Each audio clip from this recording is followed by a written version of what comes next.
Hello, everybody, and welcome back to Bup Reads. This is day 4, and I'm going to be reading Genesis chapters 10 through 12. All right. Chapter 10 Nations descended from Noah.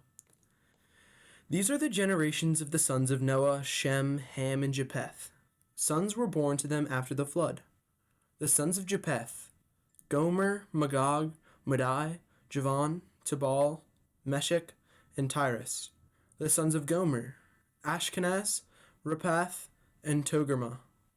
The sons of Javan: Elisha, Tarshish, Kittim, and Dodanim. From these the coastland peoples spread in their lands, each with their own language by their clans and their nations. The sons of Ham: Cush, Egypt, Put, and Canaan. The sons of Cush: Seba, Havilah, Sabta, Ramah, and Sabteka. The sons of Ramah: Sheba and Dedan. Cush fathered Nimrod. He was the first on earth to be a mighty man. He was a mighty hunter before the Lord.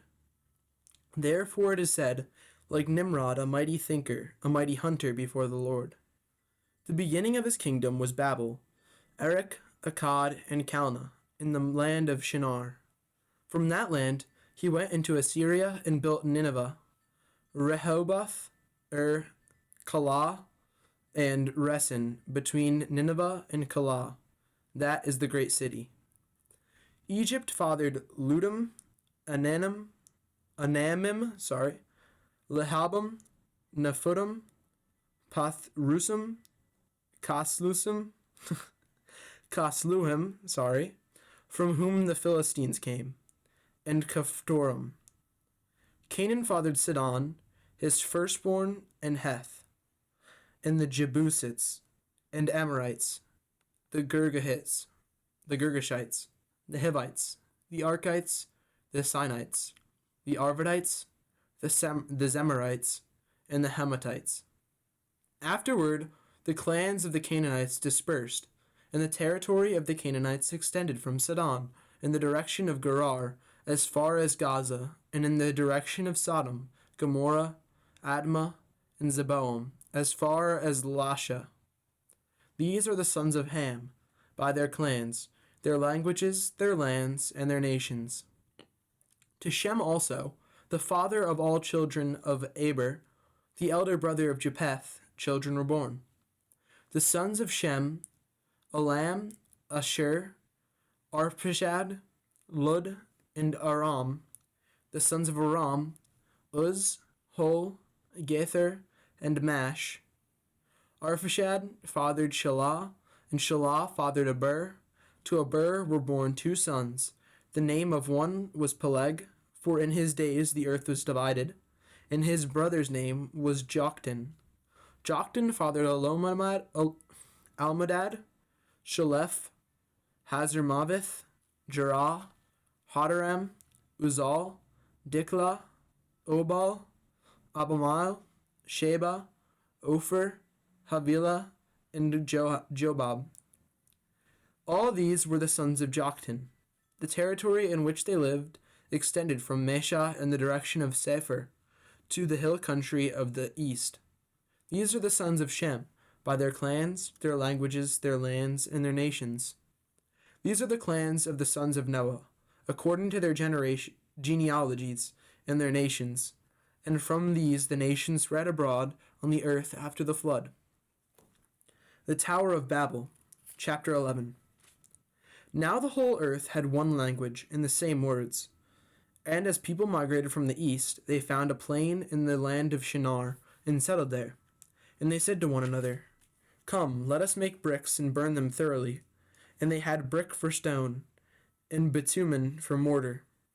Then they said, "Come, let us top in the heavens, and let us make a name for ourselves, lest we be dispersed over the face of the whole earth." And the Lord came down to see the city and the tower, which the children of man had built. And the Lord said, "Behold, they are one people, and they will all have one language. And this is only the beginning of what they will do. And nothing that they propose to do will now be impossible for them. Come, let us go down and there confuse this language." so that they may not understand one another's speech. So the Lord dispersed them from all over the face of the earth, and they left off the building. Therefore its name was called Babel, because there the Lord confused the language of all the earth. And from there the Lord dispersed them over the face of all the earth. Shem's descendants. These are the generations of Shem.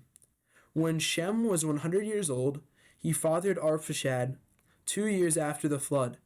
And Shem lived after he fathered Arphaxad 500 years, and had other sons and daughters. When Arphaxad had lived 35 years, he fathered Shelah. And Arphaxad lived after he fathered Shelah 403 years, and had other sons and daughters. When Shelah had lived 30 years, he fathered Eber. And Shelah lived after he fathered Eber 403 years, after he had other sons and daughters. When Eber had lived 35 years, he fathered Peleg. And Eber lived after he fathered Peleg 430 years, and had other sons and daughters. When Peleg had lived 30 years, he fathered Reu. And Peleg lived after he fathered Reu 209 years, and he had other sons and daughters. When Reu had lived 32 years, he fathered Serug.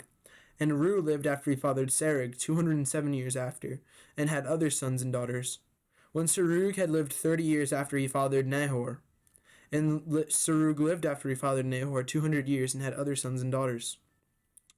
When Nahor had lived 29 years, he fathered Terah. And Nahor lived after he fathered Terah 119 years, and had other sons and daughters.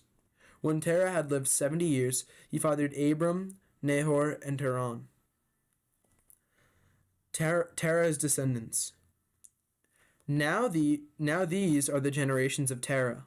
Terah fathered Abram, Nahor, and Haran Haran fathered Lot. Haran died in the presence of his father Terah in the land of his kindred, in Ur of the Chaldeans. And Abram and Nahor took wives. The name of Abram's wife was Sarai, and the name of Nahor's wife Milcah, the daughter of Haran, the father of Milcah and Iscah. Now Sarai was barren, she had no child. Terah took Abram his son, and Lot, the son of Haran, his grandson, and Sarai, his daughter-in-law, his son Abram's wife, and they went forth together from Ur of the Chaldeans to go into the land of Canaan. But when they came to Haran, they settled there. The days of Terah were 205 years, and Terah died in Haran. The call of Abram. I'm going to take a quick drink.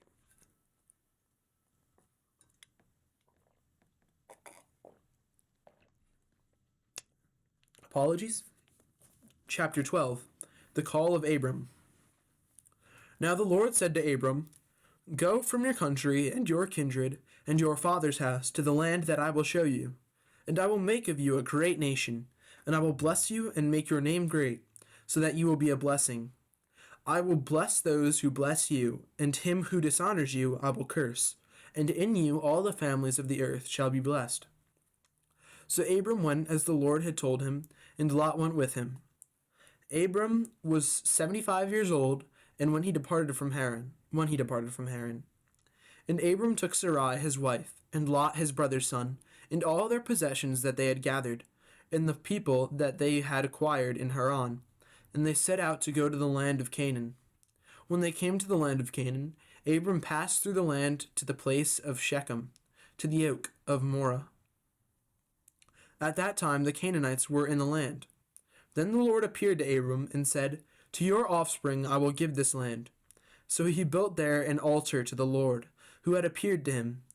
From there he moved to the hill country on the east of Bethel, and pitched his tent. With Bethel on the west and Ai on the east, and there he built an altar to the Lord, and called upon the name of the Lord.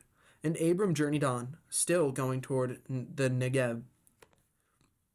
Abram and Sarai in Egypt. Now there was a famine in the land. So Abram went down to Egypt to sojourn there, for the famine was severe in the land. When he was about to enter Egypt, he said to Sarai his wife, "I know that you are a woman beautiful in appearance, and when the Egyptians see you, they will say, 'This is his wife.' Then they will kill me, but they will let you live. Say you are my sister, that it may go well with me because of you, and that my life may be spared for your sake." When Abram entered Egypt, the Egyptians saw that the woman was very beautiful. And when the princes and Pharaoh saw her, they praised her to Pharaoh.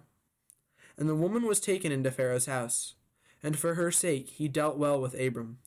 And he had sheep, oxen, male donkeys, male servants, female donkeys, and camels. But the Lord afflicted Pharaoh and his house with great plagues because of Sarai, Abram's wife. So Pharaoh called Abram and said, "What is this you have done to me? Why did you not tell me that she is your wife? Why did you say she is my sister, so that I took her for my wife? Now then, here is your wife. Take her and go."